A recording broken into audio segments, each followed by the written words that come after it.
Hi, I'm Blake Rayhans. And I'm Stacie Mallon. And you are listening to the Optimized AF Podcast. We know life is hard. We're here to make it simple.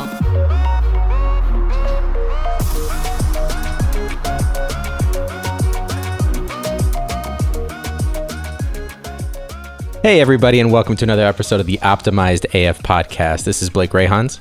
And I'm Stacie Mallon, and today we are recording the day after Blake's birthday. You won't hear this till later, but I'll tell you a little story, and that's that I'm a complete asshole. Talked to Blake for probably a combined 2 hours yesterday. Had no idea it was his birthday, even though I know subconsciously his birthday is in January. And so I apologize. I don't accept. Okay, well, I'll make it up to you at some By the point. end of this episode, I will. Okay. But right now, You're going to harbor? I'm going to hold this really close. It's very uncomfortable because we have a guest here today. It's like mom and dad are fighting in front of the kids right now. It's not appropriate. Lindsay's like, I don't want to be here right now if you guys are going to act like this. So today we have a guest, and I couldn't think of a better guest to have early in 2021 because Lindsay and her team at A to Z BizLink really talk about leadership and leading every day with the content that you produce. And it started in just the Arizona market. So it was AZ BizLink, and then it really evolved into A to Z BizLink.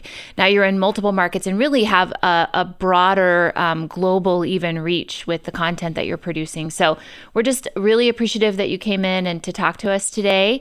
And then really going to dive into sharing some of what you're hearing as you're engaging with leaders every single day. And we'll reflect a little bit on what we're hearing as well on leading really in 2021, which I think it's an odd time as it has been for the last year. So, but let's start a little bit by maybe tell us a little bit about your story and how you kind of landed in the space of kind of sharing this information. Absolutely. Well, thanks again for having me. So excited to be here. And it's awesome to be on this side of the table. Traditionally, I'm the one interviewing people. So it's always nice to be the guest from time to time.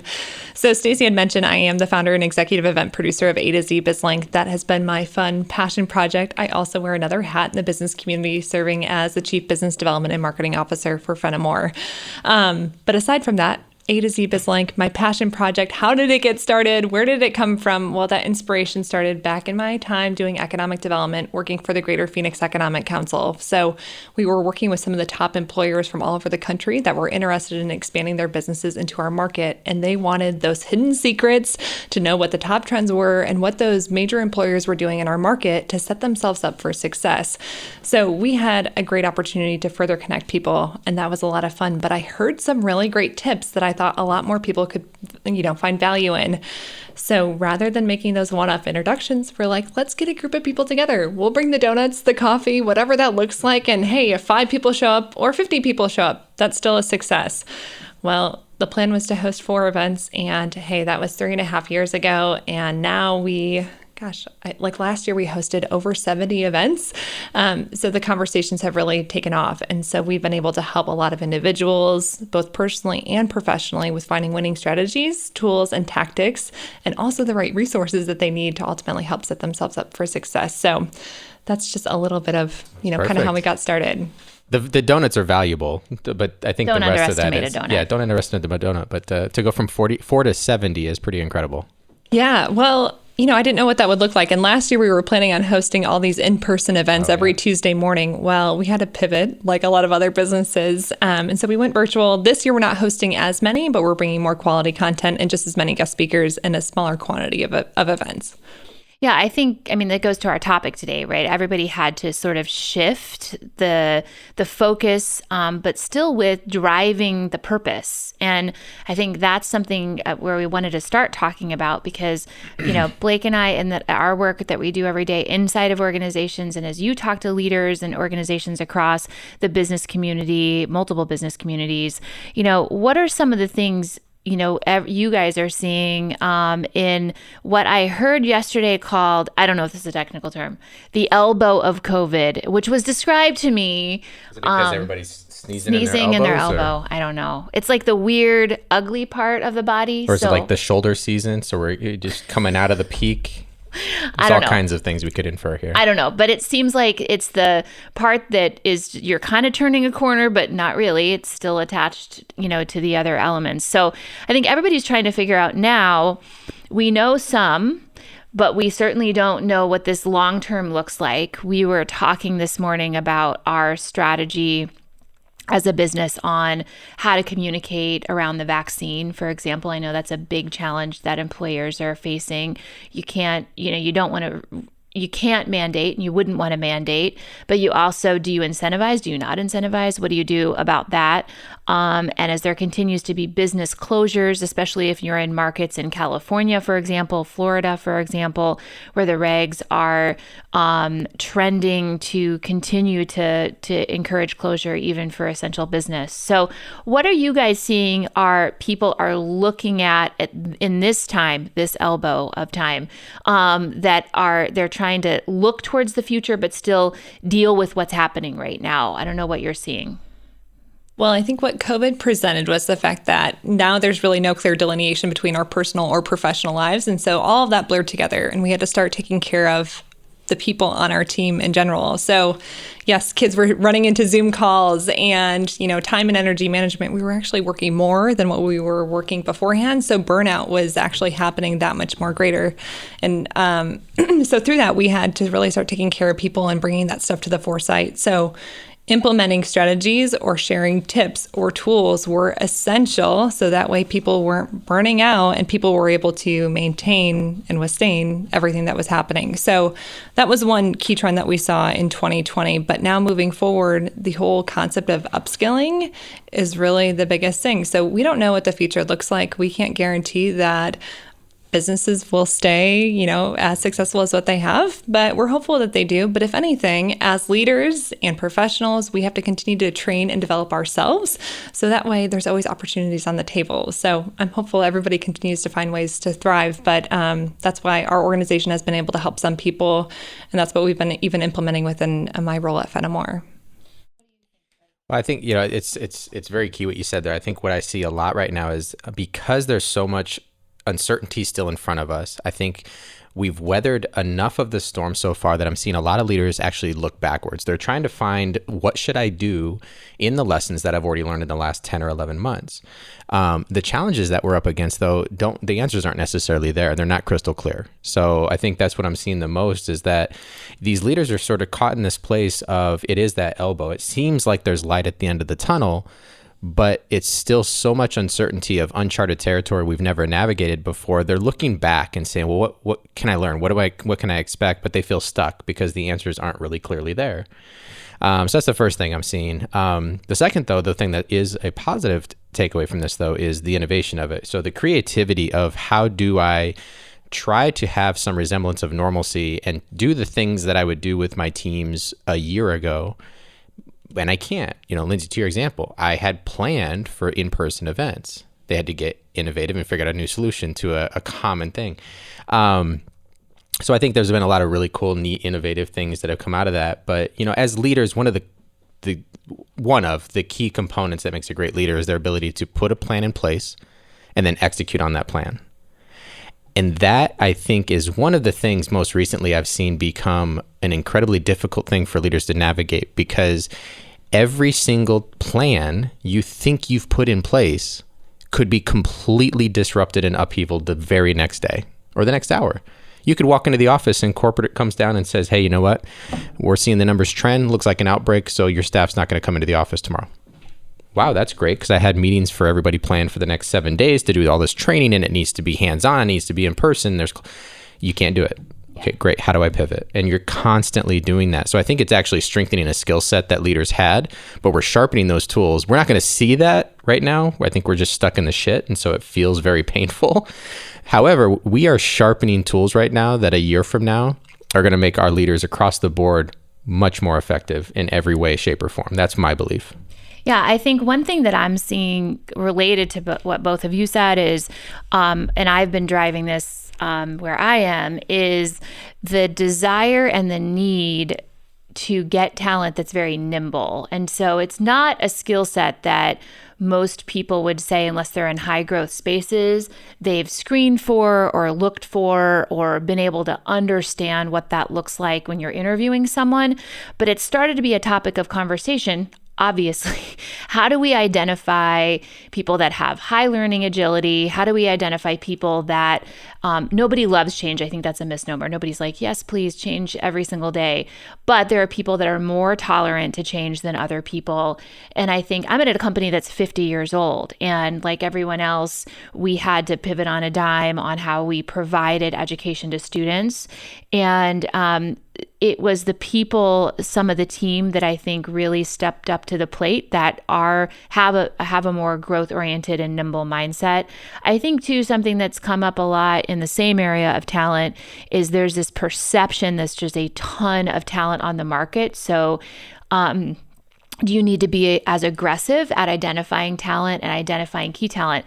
And my answer is I think you need to be better at it than you ever have been before, because I think people are looking for different things now than they were with their employers. I think there's going to be this talent sort of cycle that happens at this point, that once the market stabilizes, companies really showed who they were during this crisis.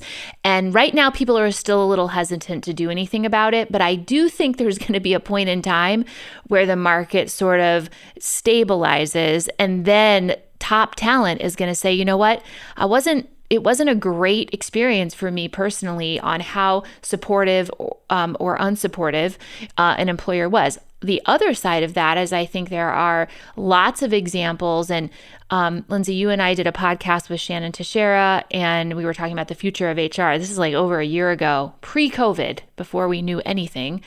And she's at an organization at Waste Management that I think, as Shannon and I have talked, they did a great job in responding and being very responsive and sensitive. And obviously they have a lot of essential workers, but they have some people that are not. And so how do you balance that? So those are the things that I think are coming up. I'm seeing a lot. And again, I'm biased towards looking at talent because that's a lot of the space that I look at. But I do think there's also some hyper growth companies emerging here in the Valley, for example, that nobody expected to be growing at that pace. But it was really the context around COVID that caused that.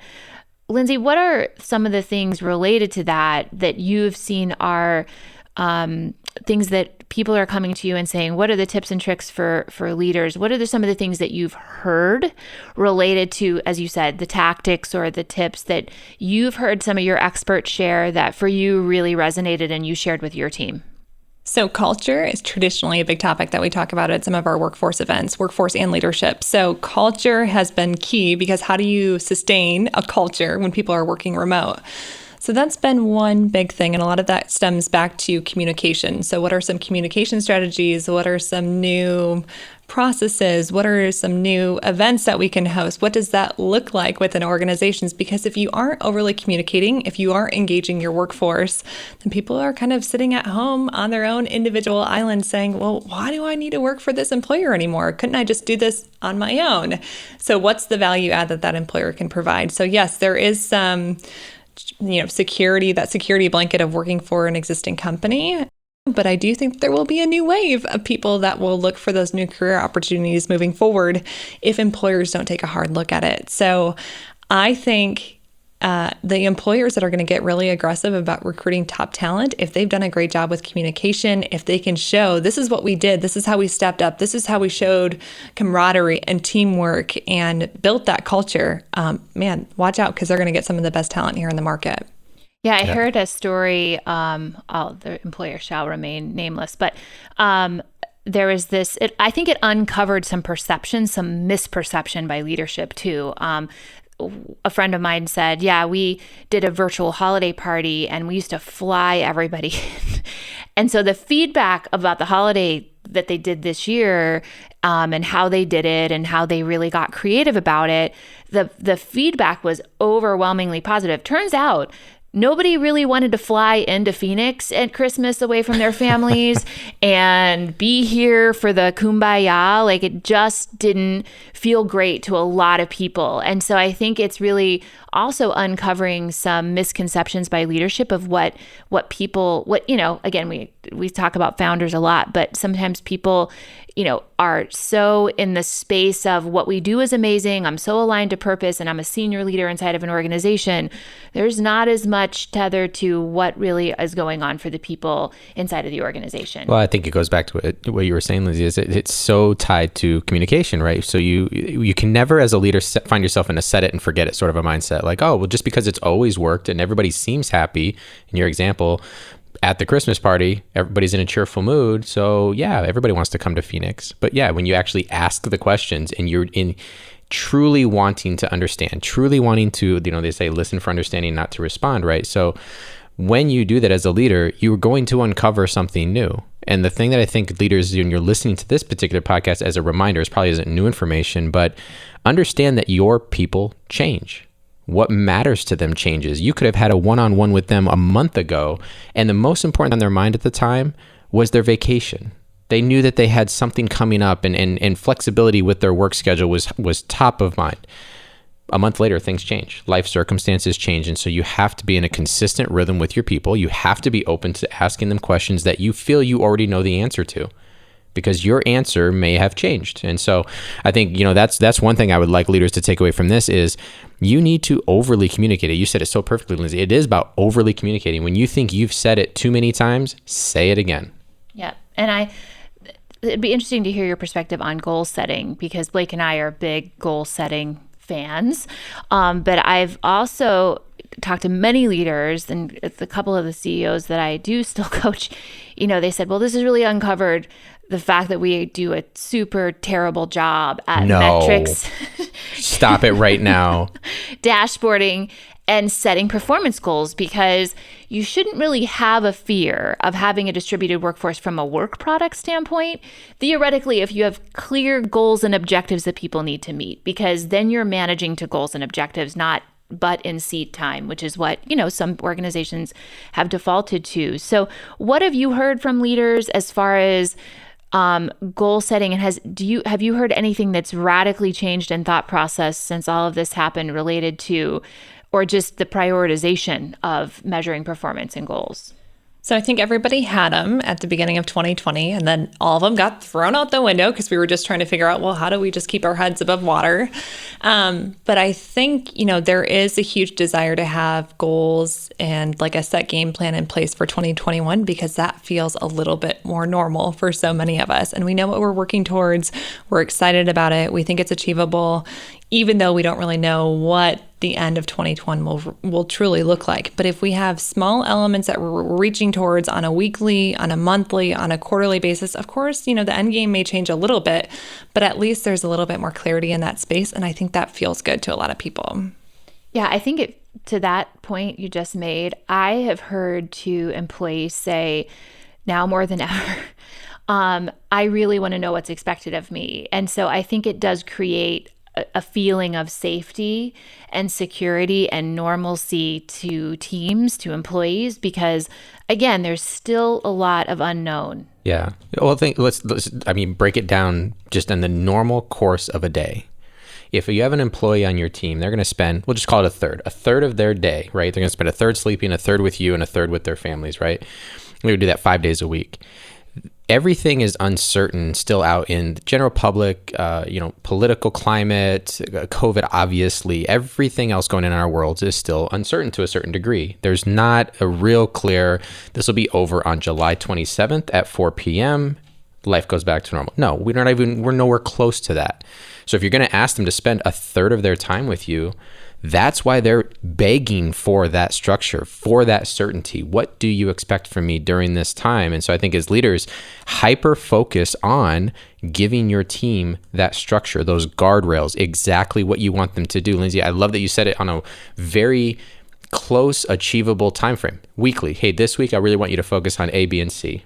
Okay, this is how I want to measure this. On Friday, let's touch base on how you're doing. This helps us tie to the bigger quarterly goal And we think that's going to help us achieve, the strategy for the year. You can put the puzzle pieces together for them, but really just focus in on the certainty of what's expected on a weekly basis. I think that's hugely valuable. And you and I talk every week, so you sparked a thought for me about new normal. We talk every week too, Stacie. Almost every day. See, she forgot my birthday. She also forgets that she talks to me on a nearly Almost daily every basis. day. Almost every day. And so one thing I'd love to hear from everybody is, what is a new normal that you want to hold on to? Because I think sharing that, there are certain elements, and there might be more than one, because I think I You definitely just opened up Pandora's box. I did. Alcohol consumption.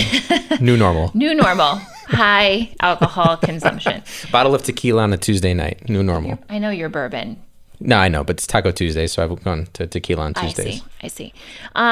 I would love to hear what new normal you want to retain. And even if you've heard something really unique from somebody you've talked to, we talk every week. Lindsay and I also talk every week, by the way.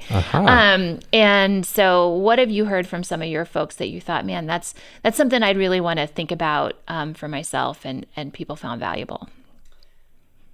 Because we do so much work in the professional growth space, there's been a bigger investment in like reading, podcasting, which of course we love the podcasting component. Of course we do. But people are looking to some of those other tools and putting it on their calendar. So I think that's been a winning strategy for time and energy management, and something that forces them to break away, take a break from their personal lives with family, and from the work side, sitting in front of their computer all day. So I've heard people are doing those walking professional development sessions. So they'll go for a walk, they'll put in the headphones, and they'll listen to a podcast or an audiobook. It just checks so many different boxes, and I think it really is a really positive strategy. So that's been good. I also, for me personally, I put everything on my calendar, because now, like I mentioned before, there's really no clear delineation between personal and professional lives. And there were some weeks for me early on in COVID where it was super heavy on the family side. And then there were some other weeks where it was super heavy on the work side. So finding more of that balance, so that way I'm not burning out, making sure I'm getting enough sleep, eating the right thing, even making sure I'm not sitting in front of the computer eating my lunch every day. Like that stuff is, very simple, but it's something that I've implemented that has gone a long way. Yeah, I agree. You don't have the breaks that you naturally do when you're going in. So I think that was a lesson for me too. Yeah. From a new normal standpoint, I think that I want to hold on to. From a personal standpoint, I think I believe most of us are familiar with this, is that your core network of the people that are closest to you are not people you have the pleasure of seeing physically every single day. And so before COVID, we had accepted that your friend that was back in your hometown, that a phone call every few months, it was an acceptable way to stay in touch with that person. And the new normal brought in this like, well, we're doing video calls like all the time now. Why am I not Zooming you? Why am I not doing a FaceTime with you? And at least for me personally, I hadn't gone to that route. I didn't go to a Google Duo or a FaceTime with some of the people that I didn't have geographically the option to see. And now I have, and that has become our new normal. And so I get to actually see these people and still talk with them, still stay connected. It's just in a different way. It's such a minor tweak to what was already existing, but that minor tweak has brought such a tremendous amount of value to me. So personally, I think that's one of the new norms that I'd like to hold on to. And mine's related to that. I would say really paying attention and cultivating your relationships that matter to you. And I think that as a mom and teenagers, my son's a senior right now. So, just appreciating the time that I had with them, sometimes less so when I was doing dishes every single day. Or when they interrupted your bath time and night routine. That too. Actually, listen back to a few episodes ago. Several and you can examples. Hear it in Stacie's voice, how much that upset her. But I do feel like just the reflection of gratitude is number one. And the close to that and related to that is gratitude for the time and the connection that we had with people that, in my household, teenagers are very reclusive until they need you. I was on a conference call yesterday. I was just saying until they're hungry. I thought you were going to go there. That too. I was on a conference call yesterday with two senior leaders, and my daughter knocked on and I was like, clearly engaged in the conversation. This is my 14-year-old. I can't wait to hear what she throw needed. This is going to be Jocelyn good. under the bus. She's knocking, and I finally was like, "Can you hold on just a second?" Yeah, okay, sure. I was like, "Yes." She comes in. She's like, "Mom, when can we go to Goodwill?" I was like, You're joking. And this is not for lack of setting boundaries and putting a sign on the door. I've tried all the things. But in that moment, something was very important to her about going to Goodwill. But here's what you said back, like coming full circle. I didn't mute it, so they heard everything. They were laughing so hard, and they both have teenagers, right? So I think that the positive is also those blurring of lines help us see everyone as just the human that they are and the life that they're leading. And we ended up getting into a conversation about the ego of a teenager and how everything's really about them. It's like having 3-year-olds all over again. It's like a second time through. So we were joking about it. So I think, but now I understand both of them much better as people, as humans, because of that circumstance. So in the end, thank you, Jocelyn, I suppose, for interrupting my call. But I think the gratitude and finding and reflecting in gratitude is a big one early in my day. Really naming and being vocal about being grateful. Because there were times this year that I was struggling for number 1 or number 2 on the gratitude list. It was tough, but finding gratitude and then just ending with that and having a gratitude mindset. I have a sticky note I've told you before, about abundance is the answer on my mirror. And so I know some of those things are kind of woo. And I think they were before, but I think it's becoming much more acceptable. Do you find that in talking with business leaders and talking about some of these things and the vulnerability of these things, people have gotten more comfortable this year in talking about that stuff? They have. And a lot of them are very similar because they're excited about it, because before they were so guarded and they felt like they had to keep everything kind of a little bit more private. But I think our team has grown closer together because of it. And they've said the exact same thing about their organization. So I view it as a positive, and it sounds like a lot of other leaders think and feel the same way. Yeah. It's all those unspoken things that we sort of always hold to ourselves, wondering, does anybody else go through the same thing? I'm sure they do, but we don't really talk about it. And the fact that people are opening up those doors and they talk about it, we're relating to each other on a deeper level because we've just acknowledged that we all go through the same struggles.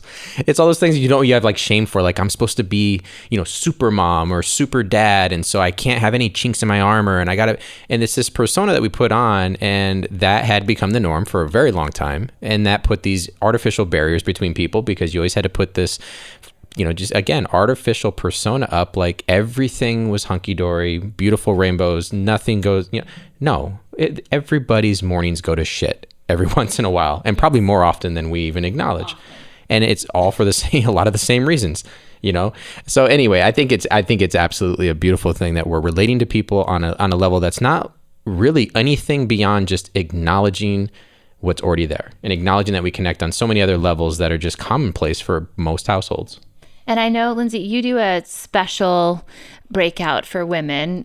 You so graciously invited me to be a part of that this month. And, one thing that I would be remiss if I didn't ask you is, what are some of the things you've heard in those forums related to parents? I won't just exclusively say women.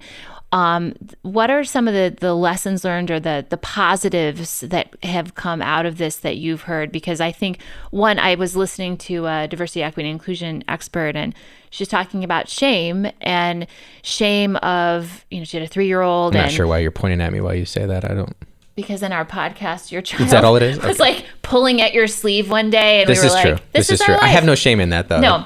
Grant was doing his best. He was, it's a struggle being 3 years old. It is, and the phone was not one cutting it. Yeah, no. Nope. So everybody's had those experiences. So I don't know if you've heard, and as you've had these, the happy hours and other things that you've done virtually for women, what's been the general consensus, do you think, in where they hope, the impact they hope this is going to have in the long term? Are there things that you've heard that have resonated with you? Within their families or professionally, or? All the above. Yeah. I mean, I think about the virtual work as a good example, providing women a greater opportunity to potentially have more balance. And I think maybe opportunities to accept positions they may not have accepted in the past because there's more flexibility in their ability to mom and not have to choose, one of those two things. I always tell a story. I didn't go to medical school because the doctor I worked for said, can't be a great doctor and a great mom. It's not possible. That was in 1995. So it was a long time ago. And it's, those things have changed, but not dramatically. So, I mean, Kate King mentions this and, access, but have there been other lessons as I know this is a week or so away for you from now, not from when this will record, but we can link back to the women's series that you do have for A to Z BizLink. Have you heard anything that's really resonated with you from the women that they've shared on those calls? Yeah, well, the women's events are near and dear to my heart. That's kind of how it all started. I used to host awesome women in construction events, and then since then, that's how it evolved. But yeah, next week we're hosting our Awesome Women in Business, Reaching Our Full Potential conversation. Very thankful that Stacie's going to be one of our guest speakers for one of our workshops for that one. But women as a whole, I mean, we've talked about upskilling, we've talked about work-life balance, and that's always been part of the conversation, and that was what we were talking about in 2017. 2018, 2019. Yes, of course, it showed up again in 2020, but it does look and feel a little bit different. I don't think people are putting as much pressure on themselves, which is nice to see. And I think they're being a little bit more vulnerable, which I think is a really positive thing. They're asking for more help. They're saying, hey, I realize I'm no longer an expert, or I need a little bit of extra help in this space. And because of us being in the world that we are right now, a lot of things are virtual. People are producing more free content. People are able to get a lot more answers now, which I think is awesome. So I think for everybody, it's been different. I haven't seen like one thing that I'm like, oh my gosh, that was the biggest thing. I just think overall, people they don't want to go back to where they were. They want to show up in a better version of themselves. Yeah, I would say if there's a takeaway for this episode, I agree with what you just said beautifully, is that no one I know is looking to hit the rewind button and land exactly where they were. And I think if you haven't learned anything in the last year, maybe it's time to, think about reflect on what are the lessons that you can take away. Because I do think if there is a lot of positive that came out of the last year. And I think employers, if they're smart, leaders, if they're smart, can show up in a different way. And I know I'm new to my team, but I definitely feel like I'm being more vulnerable, more authentic, more real, and more supportive of the 10 women that are on my team. And I probably would have been more hesitant to do that historically in a larger organization that I'm in, because it would have maybe felt a little scary to do that. But because everybody's sitting in their home and there's little heads popping in and dogs squeaking toys, my dog is doing that on a daily basis, it just felt like those barriers had been removed. So I don't know about you, Blake. What do you feel like as dadding, hardcore hashtag awesome dad that you are?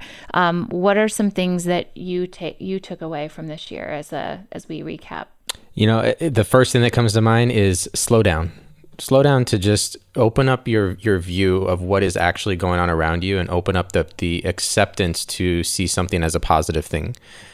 When the change occurs, it's far too easy to, the very first thing that comes into us is the disruption and the negative, and that's the highlighted moment. So I think the first and foremost was take the opportunity to slow down and really put things into perspective.